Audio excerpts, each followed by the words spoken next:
আজকে আমরা পর্যায় সারণীর একটা খুব গুরুত্বপূর্ণ পার্ট নিয়ে আলোচনা করব। ঠিক আছে? কি না, আধুনিক পর্যায় সারণীতে মৌলের অবস্থান নির্ণয়। এটা এমনই একটা অংশ যেটা প্রত্যেক বছর মাধ্যমিকে একটা কোশ্চেন কমন মানে আসবে। এবছর এসেছে। ঠিক আছে, আমি কোশ্চেনগুলো পরে আলোচনা করছি। আগে জিনিসটা কি, অর্থাৎ আমরা কিভাবে পর্যায় সারণীতে মৌলের অবস্থানটা নির্ণয় করব। অর্থাৎ একটা মৌলের পর্ণক্রমাঙ্ক তোমাকে বলে দেবে, দিয়ে বলবে যে সেই মৌলটা পর্যায় সারণীতে কত নম্বর পর্যায় বা কত নম্বর শ্রেণীতে অবস্থান করছে, এটা আমাদের বের করতে হবে। দেখো, তো আমি একটা সূত্র দিয়েছি, সেই সূত্রটা তোমরা একটু খাতায় লিখে নেবে। এই সূত্রটা নিয়ে এটা যদি কেউ মুখস্থ রাখতে পারো, পুরো জিনিসটা হয়ে যাবে। দেখো কি না বলছে, প্রথমে আমাদের যেটা করতে হবে না, ইলেকট্রন বিন্যাস করতে হবে। দিয়ে কি বলবো, যতগুলি কক্ষপথ সেটি হবে তার পর্যায়। বলে যতগুলি কক্ষপথ সেটি হবে তার পর্যায়। অর্থাৎ আমি ইলেকট্রন বিন্যাস করার পর যতগুলো কক্ষপথ পাবো সেটা হয়ে যাবে তার পর্যায়। দ্বিতীয় কি বলছে, শেষ কক্ষে ইলেকট্রন সংখ্যা যদি 1 অথবা 2 হয়, শেষ কক্ষে ইলেকট্রন সংখ্যা যদি 1 অথবা 2 হয়, তাহলে সেটি হবে তার শ্রেণী। ঠিক আছে, আর যদি ইলেকট্রন সংখ্যাটা শেষ কক্ষে 3 এর বেশি হয়, তাহলে কিন্তু শ্রেণী বের করার জন্য তোমাকে 10 যোগ করতে হবে।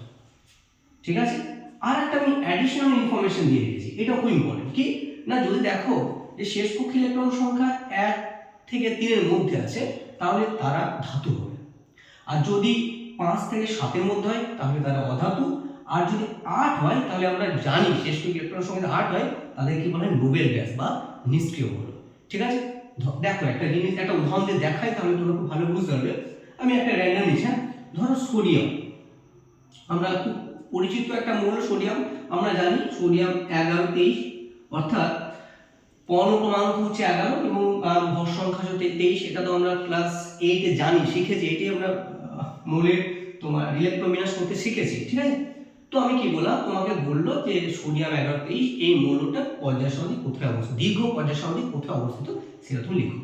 তাহলে আমরা প্রথমে কি করব, আমরা স্যার প্রথমে এর কিন্তু ইলেকট্রন বিন্যাস করি। তাহলে তোমরা জানো যে কে কক্ষপথে কটা, টোটালে 11টি ইলেকট্রন আছে, তাহলে কে কক্ষপথে কটা ইলেকট্রন থাকবে স্যার দুটো। এল কক্ষপথে কটা থাকবে না স্যার 8টা, তাহলে 8 আর 2 10টা হয়ে গেল স্যার, টোটালে 11টা আছে। তাহলে কে এল এম এম এম কক্ষপথে থাকবে তোমার একটা। ঠিক আছে, তাহলে 11টা। অর্থাৎ এবার তুমি বলতে পারবে সোডিয়াম মৌলটা পর্যায় সারণীতে কোথায় অবস্থান, দীর্ঘ পর্যায় সারণীতে কোথায় অবস্থান করছে। তাহলে কি বলতে পারি, যেহেতু দেখো কটা কক্ষপথ 3টে, তাহলে বলবো স্যার তৃতীয় পর্যায় ও যেহেতু শেষ কক্ষে ইলেকট্রন সংখ্যা 1, ভালো করে দেখো, শেষ কক্ষে ইলেকট্রন সংখ্যা যদি 1 বা 2 হয়, তাহলে সেটাই হয়ে যাবে তার শ্রেণী। তাহলে তৃতীয় পর্যায় ও 1 নম্বর শ্রেণী, ব্যাস মূল অবস্থা নির্ণয় হয়ে গেল। ঠিক আছে, আরেকটা দেখাই। ধরো তোমাকে বললো ধরো একটা মৌল, ধরো এ, আমি একটা ধরুন যে কোনো একটা মৌল, ধরো এ, যে কোনো একটা মৌল যার পর্ণক্রমাঙ্ক তোমাকে বলে দিল ধরো 15, যার পর্ণক্রমাঙ্ক 15, দিয়ে বলছে যে এই মৌলটা দীর্ঘ পর্যায় সারণীতে অবস্থান করবে, অর্থাৎ সেটা কত নম্বর পর্যায় এবং কত নম্বর শ্রেণীতে অবস্থা সেটা বলে। তাহলে প্রথমে কি করবো স্যার, কে কক্ষে কটা ইলেকট্রন দুটো, স্যার এল কটা 8টা আমরা জানি, আর এম কটা সেম এ 8 আর 2 10, টোটাল 15 হবে স্যার 5। তাহলে দেখো এখন আমরা বলতে পারি না কটা কক্ষপথ, 1টা 2টো 3টে। দেখো যতগুলি কক্ষপথ সেটি তার পর্যায়, অর্থাৎ তৃতীয় পর্যায় ও শেষ কক্ষে ইলেকট্রন সংখ্যা কত 5।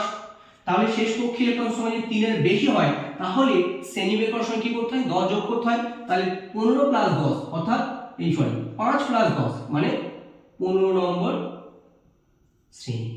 অর্থাৎ দীর্ঘ পর্যায় সারণী বা আধুনিক পর্যায় সারণীতে তৃতীয় পর্যায় ও 15 নম্বর শ্রেণীতে কিন্তু আমার এই মৌলটা অবস্থান করবে।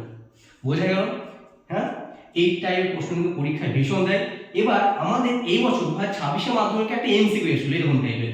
হ্যাঁ, কি দিয়েছিল জানো, এটা একটু তোমরা লিখে নিতে পারো। হ্যাঁ, আমি একটু আলোচনা করি এমসিকিউটা ঠিক কিরকম দিয়েছিল। এইরকম টাইপের একটা দিয়েছিল যে একটা মৌল যার পর্ণক্রমাঙ্ক 19, ধরো একটা মৌল যার পর্ণক্রমাঙ্ক কত 19, বলছে এই মৌলটা কত নম্বর শ্রেণীতে অবস্থিত, পর্যায়টা দেয়নি, মেবি শ্রেণীটা দিয়েছিল। তাহলে আমরা দেখো এখন তো শিখলাম, তাহলে কে কক্ষে কটা, স্যার দুটো ইলেকট্রন, এল এ 8টা, এম এ 8টা, আর এন এ 1টা। আমরা তো জানি এটা এইভাবে হয়, তাই না, শিখেছি আমরা। তাহলে দেখো 8 2 10 18 19 হয়ে গেছে। দেখো শেষ কটা ইলেকট্রন আছে, একটা, তাই নম্বর শ্রেণী। শেষ ইলেকট্রন কত, 1, আর শেষ ইলেকট্রন যদি 1 হয় বা 2 হয় তাহলে কত শ্রেণী, 1 নম্বর শ্রেণী। ব্যাস, আমাদের এনসিএল 1 নম্বর শ্রেণী হয়ে গেল। ওকে, বেশ। দেখো প্রিভিয়াস ইয়ার এসেছে এরকম দুটো কোশ্চেন আমি রেখেছি, এটা কোন একটা সালে এসেছিল, বলছে দুটি মৌল এ ও বি যাদের পরমাণু 7 ও 20, তাহলে দীর্ঘ পর্যায় সাপেক্ষে মৌলের অবস্থান নির্ণয় করো। অর্থাৎ ধরো একটা মৌল এ যার পরমাণু হচ্ছে তোমার 7, একটা মৌল বি যার পরমাণু হচ্ছে তোমার 20, ঠিক আছে। এই মৌল দুটির অবস্থান নির্ণয় করতে বলছে দীর্ঘ পর্যায় সাপেক্ষে। তাহলে প্রথমেই কাজ শেষে আমার ইলেকট্রন বিন্যাস করি। কে কক্ষে স্যার দুটো, এলে 5টা, 5 আর 2 7, ঠিক আছে। তাহলে তোমরা বলো এটা কত নম্বর পর্যায়ে কত নম্বর শ্রেণী হবে, ভালো করে দেখো। শেষ করে ইলেকট্রন সংখ্যা 5 আছে, মানে দুটো কক্ষপথ, তাহলে স্যার দ্বিতীয় পর্যায় ও শেষ করে ইলেকট্রন সংখ্যা 5, তাহলে স্যার 10 যোগ করব, 3 এর বেশি হলে 10 যোগ করব, তাহলে 5 + 10 15 নম্বর শ্রেণী। ব্যাস, অবস্থান নির্ণয় হয়ে গেল। যদি আরো বলো তো এই যে মৌলটা সেটা ধাতু না অধাতু, তাহলে দেখো শেষ কক্ষে ইলেকট্রন সংখ্যা কত, 5, তাহলে সেটা অবশ্যই অধাতু, অবশ্যই সেটা অধাতু, ঠিক আছে। বেশ, এবার বিটা করি। দেখো 20 আছে, তাহলে কে কক্ষে দুটো, এলে 5, এলে 8টা, এম এ 8টা, তাহলে 8 আর 2 10 18, আর এন এ হচ্ছে তোমার দুটো 20। তাহলে শেষ আগে কক্ষপথ দেখো, একটা দুটো তিনটে চারটে কক্ষপথ, তাহলে স্যার চতুর্থ পর্যায় ও শেষ কক্ষে ইলেকট্রন সংখ্যা 2 মানে 2 নম্বর শ্রেণী, 2 নম্বর শ্রেণী, ঠিক আছে। এবার তোমরা জিজ্ঞেস করতো, আশা করি তখন সেটা জিজ্ঞেস করেনি, যেটা সালে এসেছিল প্রশ্নটা, যদি জিজ্ঞেস করতে ধাতু না ধাতু, যেহেতু শেষ কক্ষে ইলেকট্রন সংখ্যা দেখো 2, 1 আর 3 এর মধ্যে হলে তারা সবাই কি হবে, ধাতু হবে, তাহলে ডেফিনেটলি এটা কি একটা তোমার ধাতু। ওকে, আচ্ছা, এবারে একটা কথা বলে দিই তোমাদের, যে দেখো এই যে আমি যেটা করলাম, ঠিক আছে, এটা মেনলি তোমাদের যেটা পরীক্ষায় দেয় 1 থেকে 20 অবধি মৌলের দেবে, ঠিক আছে। বাইরে বেশি পরমাণু বিশিষ্ট মৌল সাধারণত দেবে না, 1 থেকে 20 অবধি এই মৌলের ক্ষেত্রে যেটা ডেফিনেটলি প্রযোজ্য। ওকে, পরে আমরা যখন ক্লাস 11 12 উঠবো তখন দেখবো আরো ব্লকে ভাগ আছে, তখন ব্লক ওয়াইজ আমাকে কিন্তু মৌলের অবস্থা নির্ণয় করতে হবে।